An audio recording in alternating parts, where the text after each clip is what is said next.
ఒకప్పుడు కామెడీ చేస్తూ నవ్వించేవాడు, ఇప్పుడు కాంట్రవర్సీ చేస్తూ నవ్వుల పాలవుతున్నాడు. యాక్టింగ్ బాగా చేసేవాడు ఇప్పుడు స్టేజ్ మీద ఓవర్ యాక్టింగ్ ఎక్కువ చేస్తున్నాడు. సరదా పేరుతో నోటి దురద చూపిస్తున్నాడు. రాజేంద్ర ప్రసాద్ కాస్త ధూళేంద్ర ప్రసాద్ లేక మారిపోయాడు. ఏజ్ పెరిగే కొద్దీ బుద్ధి మందగిస్తుందంటే ఇదేనేమో. ఇలాగో మారే ఏజ్ కాదులే కానీ ఆ మైక్ ఇచ్చి మరి ఎందుకు దూపించుకుంటున్నారా స్వామి? ప్రతి ఈవెంట్లో ఆ మైక్ ఇవ్వడం బంద్ చేయండి. ఇలాంటి కాంట్రవర్సీ ఉండదు.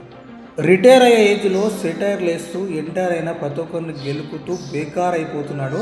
ఏదో మాట్లాడాలని ఏది పడితే అది మాట్లాడుతూ ఇలా నవ్వుల పాలవుతూ బూతులతోటి ప్రతి ఒక్కరిని గెలుపుతూ కాంట్రవర్సీ క్రియేట్ చేస్తున్నాడు. Last time Robin Hood cinema ప్రమోషన్లో కూడా డేవిడ్ వార్నర్ని అరే తురే అని అడ్డదిడ్డంగా మాట్లాడి నోరు పారేసుకున్నాడు.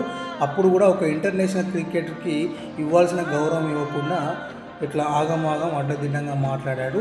ఇప్పుడు ఈ షోలో అసలు అలీని అనవసరమైన బూతులు మాట్లాడడం జరిగింది.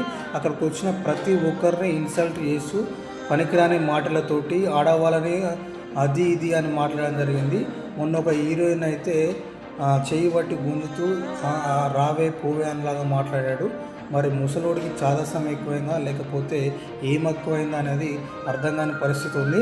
ఒకప్పుడు మంచి కామెడీతోటి నవ్విస్తూ అందరినీ అలరించేవాడు. ఇప్పుడు కాంట్రవర్సీ క్రియేట్ చేస్తూ జనాలను గెలుపుతూ స్టేజ్ మీద ఉన్న వాళ్ళని గెలుపుతూ మైక్ పట్టుకొని అందరికీ మేకులు గిచ్చుతూ ఉన్న గౌరవాన్ని, హోదాని, రెస్పెక్ట్ని కాపాడుకొని ఈ ఏజ్లో బ్రతకటం అనేది ఖచ్చితంగా అవసరం అని చెప్పాలి. రాజేంద్ర ప్రసాద్ మంచి యాక్టరే కావచ్చు, కానీ స్టేజ్ మీద తను చేస్తున్న ఓవర్ యాక్షన్ మాత్రం మితిమీరిపోయిన మాటలు అతిగా మాట్లాడుతున్నాడని నాకు అనిపిస్తుంది. మీకేమనిపిస్తుందో కామెంట్ చేయండి.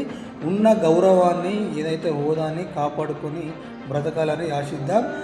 అండ్ ఇంకోటి ఏంటంటే ఏదైతే చిన్న యాక్టర్లను కావచ్చు మిగతా యాక్టర్లని కలుపుకొని ఇండస్ట్రీలో ముందుకెళ్ళాలి.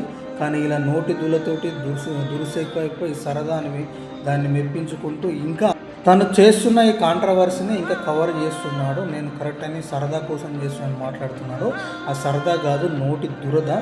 జాగ్రత్తగా ఉండండి. అనవసరంగా మీ ఇతరులను అవమానించుకొని నువ్వు అవమానం పాలు కాకండి అని నా యొక్క మనవి. చూస్తూనే ఉండండి. మన ఛానల్ని లైక్ చేయండి, షేర్ చేయండి, సబ్స్క్రైబ్ చేయండి.